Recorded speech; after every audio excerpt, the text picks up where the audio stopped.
Hey, it looks like we're live. We had some technical difficulties earlier. Sorry for starting late. Um, I have a full schedule today too. I was hoping to be done at noon, and I can't postpone anything back further. So we're going to have a shorter webinar on your guitar, your body, which really, what I really hope to impart is using your natural anatomy to make learning the guitar easier and more effective, really, too. I don't want you to be wasting too much time learning things the hard way. Now, we're all here together. You could be an advanced player, you could be a very beginner player, and I'll tell you what, the more advanced players, um, oftentimes, if you've been playing for a long time, you've built up these bad habits. So before we jump into how our body is going to approach our guitar, let's talk about habits. All of you have heard that habits are easy to form and hard to break, and that is absolutely true. And that's because of one thing. It's called our auto nervous system. So really, what our brain does is it takes fine motor skills or movements that have a lot of repetition, and it programs our brain to automatically do those things. So the easiest thing, for you to be aware of your auto nervous system is if you can imagine yourself being startled and that little freak out there. You have zero control over that, absolutely no control over you doing that. And that is an example of your auto nervous system overriding all of your logic, basically, and making your body do things without you really thinking about it. So when you're playing guitar or any instrument, really, but we're talking about guitar, you're building a lot of habits all the time, and you may not even be aware of it. So whether that's how you're sitting or how you hold the guitar, how you approach it with your left hand, your right hand, all of those things are going to add up to be programmed to happen automatically. So to be clear, if it's happening automatically, it will feel comfortable. And if it's not happening automatically, in other words, if you are very aware of changing a habit you've made, it is going to feel uncomfortable. That does not mean that it's wrong. It just imagine the very first time you picked up a guitar, the whole thing feels foreign almost. But over time, you could probably hold this feel completely normal. Wouldn't even have to think about it. Auto nervous system. That's what we're trying to do today, is reprogram that your guitar, your body. So the very first thing we need to talk about is your sitting and your posture, and some really good ways to approach your instrument. I'm not saying that you will always have to sit like this, or that it's my way or the highway. I'm saying there's things that your body does naturally, a lot of the times less painful as well. This whole webinar started because a few players asked me if I could help relieve some pain while they're playing. And we've had many sessions, and it's been successful. And I thought, shoot, well, dadgum, we better share this with everybody. So to start, our sitting, and I want to be clear, this is how you should be sitting if you want to improve how your body approaches your guitar, your body. Can't say it enough. So number one, let me stand up real quick. We all have a natural frame. I'm going to stand back here for hot second.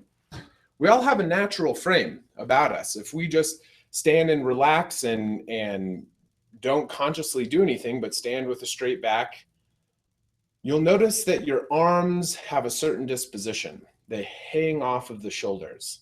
You'll notice that your hands have a certain disposition as well, and that is that there is a very tiny natural flex in that wrist. Super tiny, almost not even there. And you'll notice that your fingers are not super straight. They have this tiny little curve to them. So this is our natural disposition, and we're going to try and utilize this disposition when we approach our guitar. Now, I don't have a strap, and I'm not going to use a strap at the moment. I'm going to use a chair while I talk about this. So my goal is to get from this loose, natural, and extraordinarily comfortable position torso up while I'm sitting down. So, and here it happens. If you, and we're all guilty of it, who's been sitting on the couch out there or on their bed? I know I have. That just happens. But when we're doing this, we want a low profile. I got this at Target. Nice plug for Target. $9.99 metal frame chair. It's what we use at the studio. It's lovely. Anyway, it's not too low to the ground. It's not too high to the ground. And if you sit just at the edge of it, not slouching back here, which is comfortable too, but at the edge of it, I can get that natural disposition that I was just showing you when I was standing up. Boom, my arms are hanging off their sides. You can't see it in the video right now, but my hands are loose, has an extraordinarily slight flex in the wrist. My fingers are slightly bent. My thumbs are relaxed, almost touching my index fingers. Supernatural. So from this point, we need to understand how to get our guitar to our body. And in a way that will allow us to use the next most important part of this little webinar, our left arm. And that includes to our fingertips all the way to our shoulders.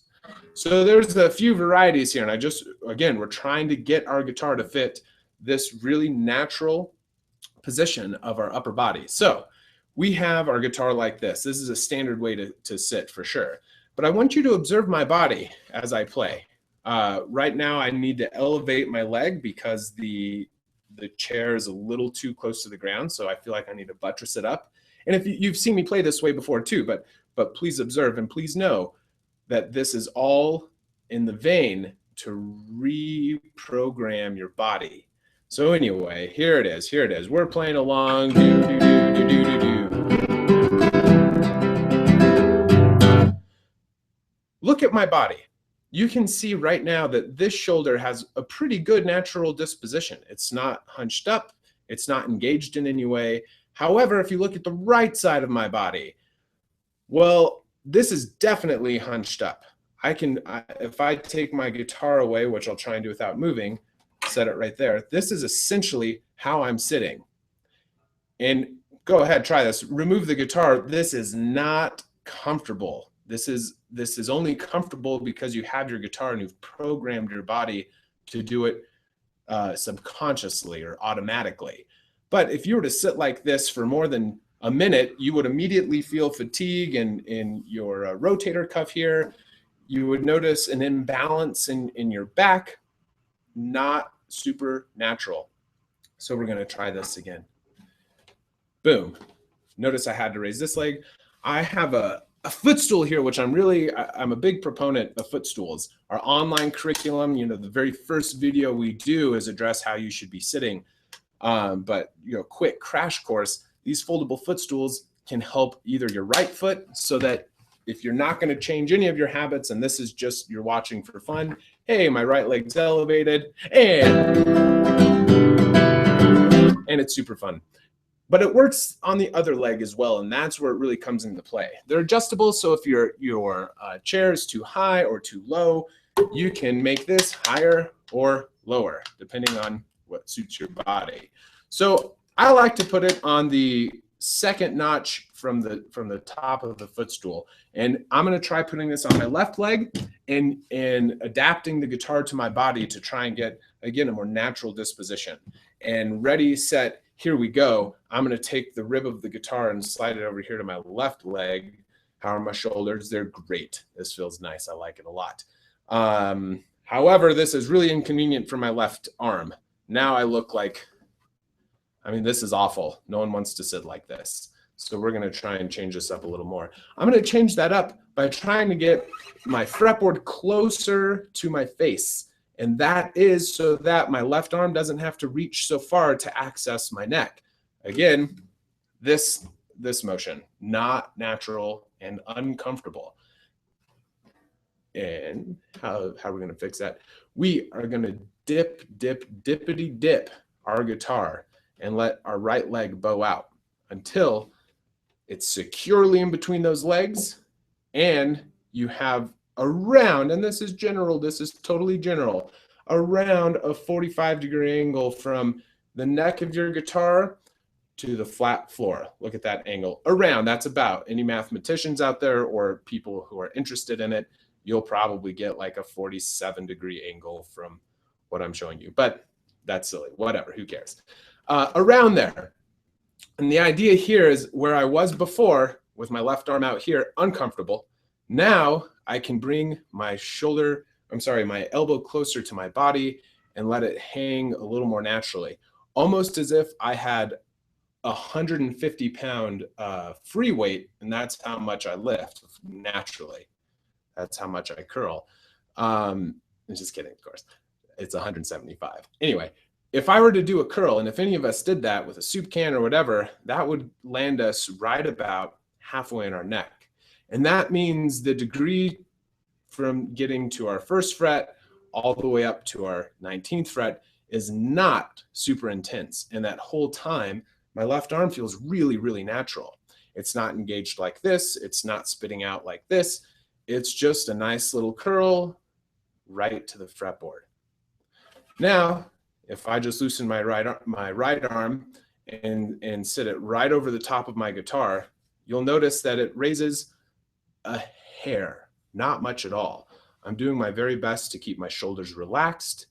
I'm doing my very best to keep my hands and my wrists to feeling the most comfortable, the most natural as possible. Again, if this is the first time you've approached your instrument like this, it will definitely feel uncomfortable until it becomes a habit or until your auto nervous system picks up on it, until we reprogram our brain, basically. So let's recap what we just did, because it's really important to set up how we're going to explore our fretboard here. So we found this natural disposition of our body, indeed, high five. And we noticed some things. Our shoulders like to be relaxed. Our arms don't like to be out here in any way. Our shoulders certainly don't like to be up by our ears, although this could be a nice stretch. Let's just roll it out for fun. I like that. Anyway, back to it. It's like in Zombieland, stay limber and limber up, whatever. I love it. Anyway, so our sitting, that's how we did that. And we noticed those things about our body feeling natural. Then we explored some ways for us to sit. Item number one, which you see a lot of people sitting this way, but again, our goal is to optimize how we use our body to make our learning experience more positive and to prevent pain. Amen. Anyway, if we're sitting in this very casual style, which you see a lot of people sitting in, you'll notice now that if I take the guitar away, my arm looks like a mummy arm. It doesn't look comfortable, and it is not comfortable. In fact, it's weird. The only time it feels comfortable is when it's resting dead on the guitar.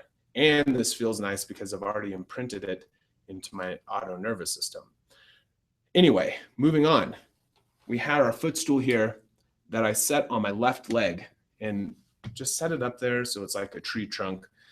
And I put this bottom rib right on that tree trunk, if you will.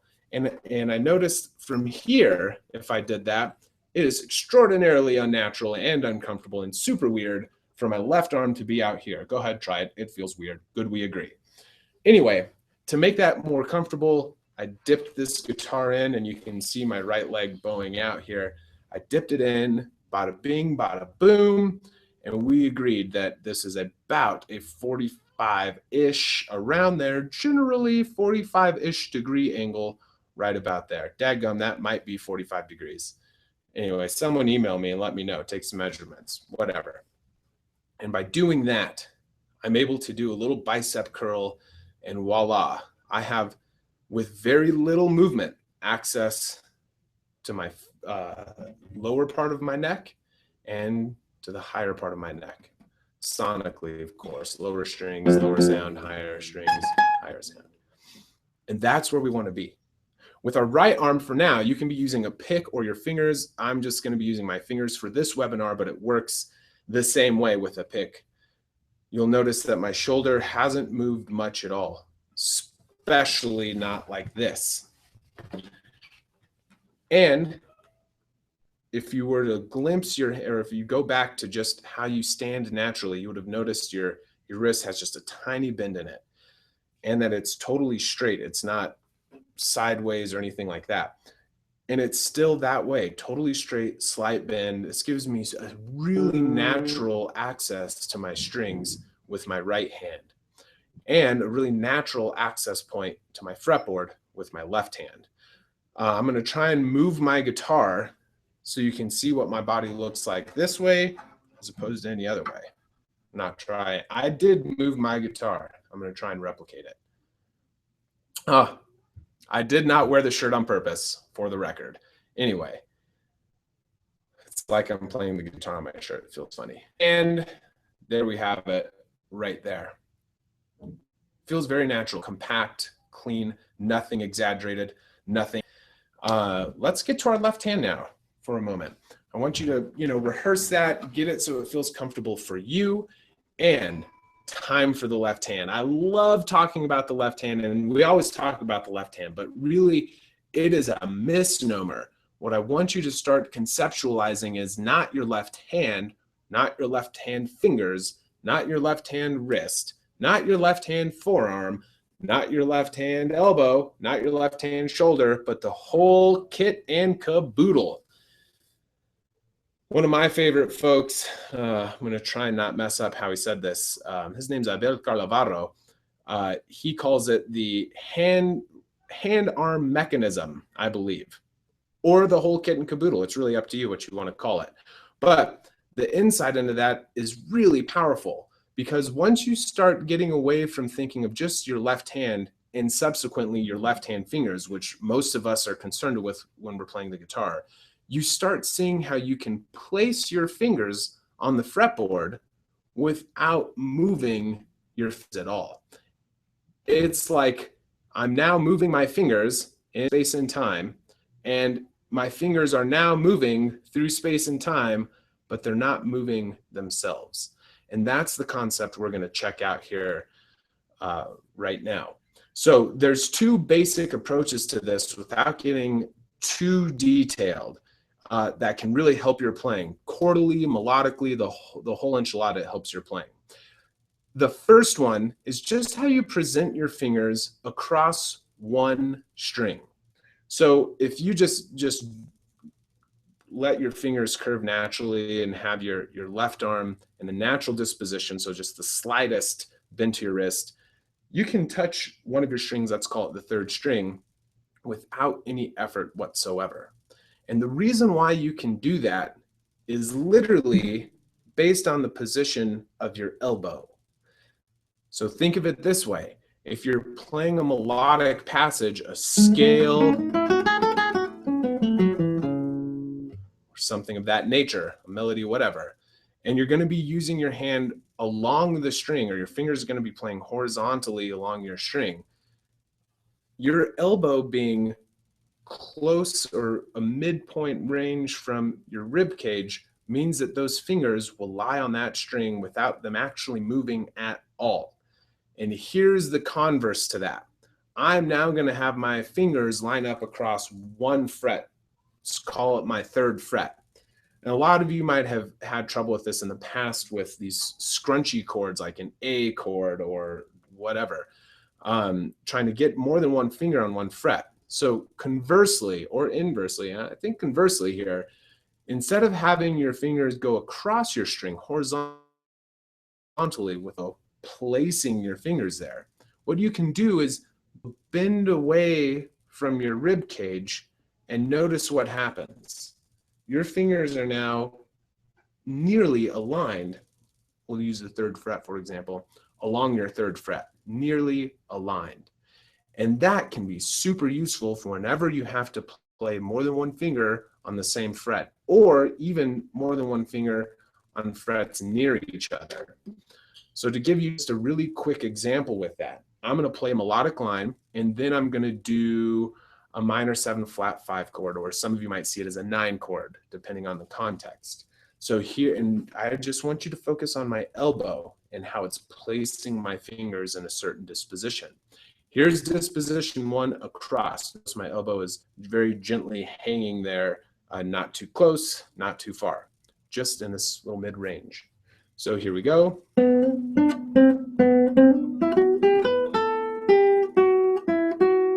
Here's the chord. my elbow. Dadgum! I'm making my life a whole lot easier by just bowing my elbow out a little bit, like quack, like a, cluck, cluck chicken, and allowing my fingers to be placed along that fret rather than, here's my melodic line, scrunching them together. Notice my elbow hasn't changed. I can still play it, of course, but the amount of stress I'm putting on those fingers has amplified big time. I'm using a lot more resources strength-wise than I was before, allowing my fingers to rotate out with my elbow. Boom, boom. Incredibly useful. Now, in order for you to really harness this power, you're going to have to work on it. And this is where we'll end this quick webinar. Sorry we couldn't devote a whole hour to these concepts, but I promise I'll be coming back with more because I think it's important for your learning experience. Anyway, what's really important is how you go about developing these skills. If you're sitting on your couch enjoying Judge Judy, which none of you do, of course, if you're sitting on your couch enjoying Judge Judy and you're leaning back and it's a lovely sofa, no problem, and here you are, this is the type of position made for enjoying the guitar casually. You are not going to learn to reprogram your body without considering some space and time to do so. So I'd like you to pick up a hard chair or a chair around your house that will work for this. Get used to your sitting and create some real clear time just to work these ideas out. That means that we're going to have to use short bursts of really high concentration. So our minds generally 10 to 15 minutes of really intense concentration, we fatigue out. So what I like to recommend is maybe just practicing what I just showed you, horizontal, 2 fret stacked, horizontal, 2 fret stacked, horizontal, 2 fret stacked.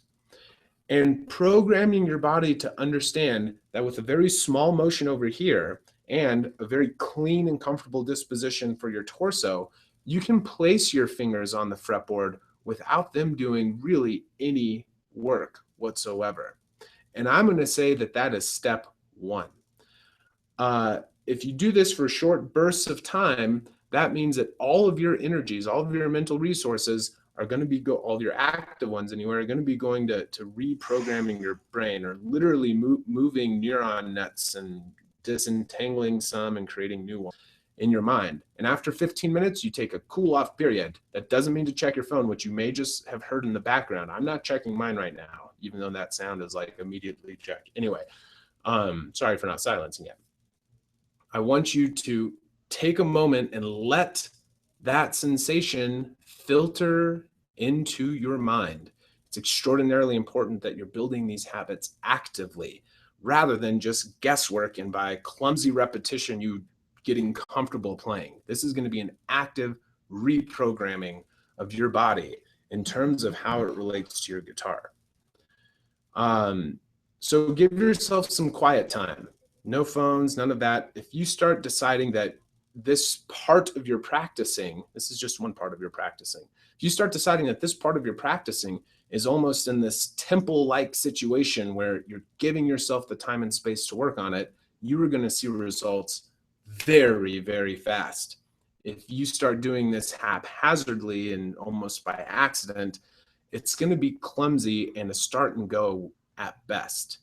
And if you do this in this temple-like realm, short bursts of energy, quiet cool down once or twice a day, every other day even, consistency is key, of course, then you start noticing you thinking about it in your everyday playing. You could be playing a song you already know and all of a sudden say, holy macaroni. It is easier to get to this G7 chord.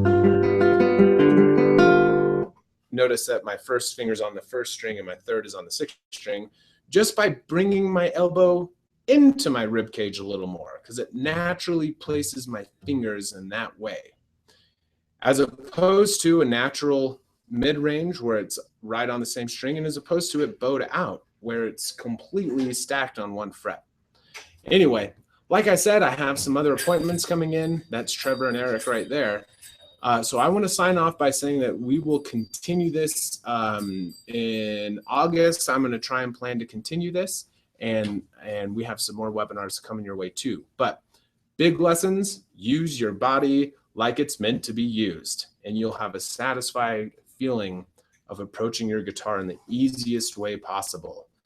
And of course, enjoy Judge Judy on the couch. That's a freebie, of course. Anyway, hey guys, thanks for tuning in.